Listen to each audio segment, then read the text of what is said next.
एक छोटे से गांव में रानी नाम की एक बूढ़ी औरत रहती थी। रानी अपनी दयालुता और पड़ोसियों की मदद के लिए हमेशा तत्पर रहने के कारण प्रसिद्ध थी। वह अकेली रहती थी पर कभी अकेलापन महसूस नहीं करती थी, क्योंकि गांव वाले अक्सर उससे सलाह लेने और अपनी कहानियां साझा करने आते थे। बदले में वे उसके लिए भोजन और ज़रूरत का सामान लाते थे, जिससे वह कभी भूखी नहीं रहती थी। एक ठंडी पतझड़ की सुबह रानी ने जंगल में जाकर अपने चूल्हे के लिए लकड़ियां इकट्ठा करने का निर्णय किया। जैसे जैसे वह जंगल में गहरी जाती गई, उसने कुछ अजीब देखा। उसे जमीन में आधा दबी हुई एक पुरानी बड़ी हांडी मिली। उत्सुकता से रानी ने हांडी को साफ किया और उसे खोला। उसकी आंखों के सामने चकाचौंध करते हुए सोने के सिक्के से भरी हुई हांडी थी। रानी का दिल खुशी से उछल पड़ा। उसने आराम और ऐश्वर्य से भरी एक नई जिंदगी की कल्पना की।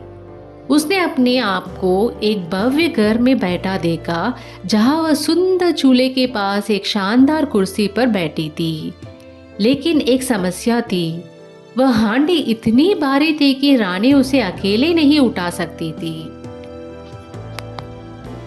फिर भी दृढ़ संकल्प के साथ रानी ने लकड़ी के तख्तों से एक अस्थायी घसीटने वाली गाड़ी बनाई और मजबूत कपड़े से हांडी को बांध दिया।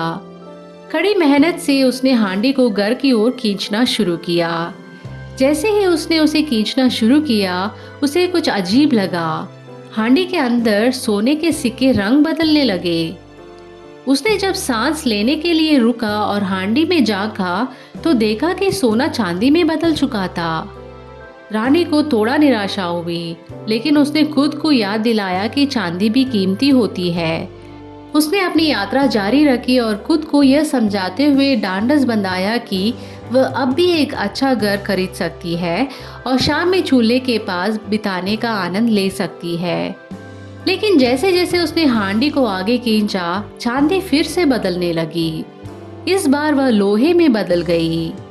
रानी ने रुककर हांडी को देखा और उसे गहरी निराशा हुई। उसके ऐश्वर्य भरे जीवन के सभी सपने टूटते नजर आए। फिर उसने एक गहरी सांस ली और मुस्कुराई। उसे एहसास हुआ कि हांडी मिलने से पहले ही वह खुश थी, अपने सरल जीवन में और अपने पड़ोसियों के प्यार और समर्थन के साथ। आराम करने के लिए बैठते हुए रानी ने सोचा कि जो उसके पास है उसी में संतुष्ट रहना ही बेहतर है, बजाय इसके कि जो खो गया उसका शोक किया जाए। उसने अपने छोटे से घर, उन गर्म पकवानों और अपने पड़ोसियों की मदद करने में मिलने वाली खुशी के बारे में सोचा। उसे समझ में आया कि सच्ची खुशी संपत्ति से नहीं, बल्कि अपने आसपास के लोगों के प्यार और दयालुता से मिलती है। रानी ने उस हांडी को जंगल में ही छोड़ दिया और अपने घर लौट आई, अपने जीवन से संतुष्ट होकर। उस शाम जब वह अपने पुराने लेकिन आरामदायक कुर्सी पर बैठी चूल्हे के पास थी, उसके दिल में एक ऐसी गर्माहट थी जो सोना भी नहीं दे सकता था। रानी ने अपना जीवन वैसे ही जीना जारी रखा जैसा वह हमेशा जीती आई थी। अपने पड़ोसियों की मदद करती और उनके प्यार का आदान प्रदान करती। इस तरह रानी ने साबित कर दिया कि सच्ची खुशी भीतर से आती है और उसने परिस्थितियां कैसे भी हो संतुष्ट और खुश रहना सीख लिया था। उसने यह सीख लिया था कि हर स्थिति में खुश रहना उसे किसी भी मात्रा के सोने से अधिक अमीर बना देता है।